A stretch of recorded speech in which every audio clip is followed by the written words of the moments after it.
Direct News TV. December 16, 2023. Israeli captives mistakenly killed in Gaza held white flag, official says.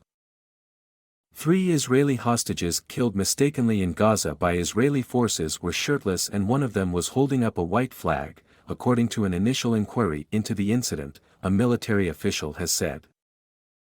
The incident took place in an area of intense combat where Hamas fighters operate in civilian attire and use deception tactics, the Israeli official said on Saturday.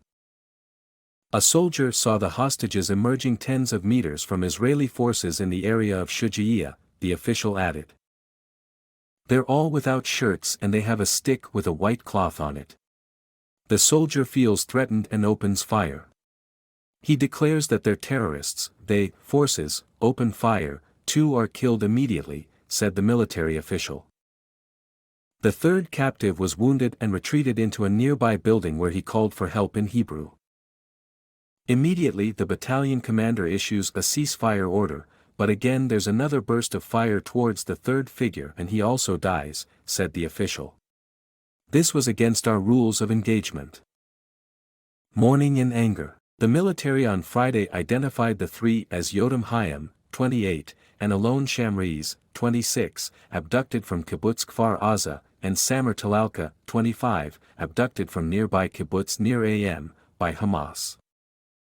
About 300 people turned out to mourn Talalka at his funeral on Saturday in his hometown of Hura, in southern Israel, the Associated Press news agency reported. We had so many hopes, expectations, that he would come back to us, his cousin, Alaa Talalka told Israel's public broadcaster Kan. We're not going to start pointing fingers, who is guilty and who is not. It is just not the time, Talalka said. The families are thinking only of how to bring the hostages back alive. This is the time to ask for the war to end. They were among about 240 people taken captive during Hamas's October 7 attacks in Israel, which killed about 1,200 people, mostly civilians, according to Israeli figures. Promising to destroy Hamas and bring back the hostages, Israel launched a massive military offensive against the Palestinian group that has left much of the Gaza Strip in ruins. The territory's Hamas-run government says the war has killed at least 18,800 people, mostly women and children. Israeli Prime Minister Benjamin Netanyahu described the killing of hostages as an unbearable tragedy.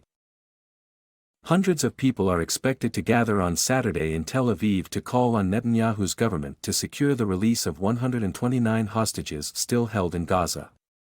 Several returned home during a pause in hostilities which saw the release of captives in exchange for Palestinian prisoners held in Israel jails.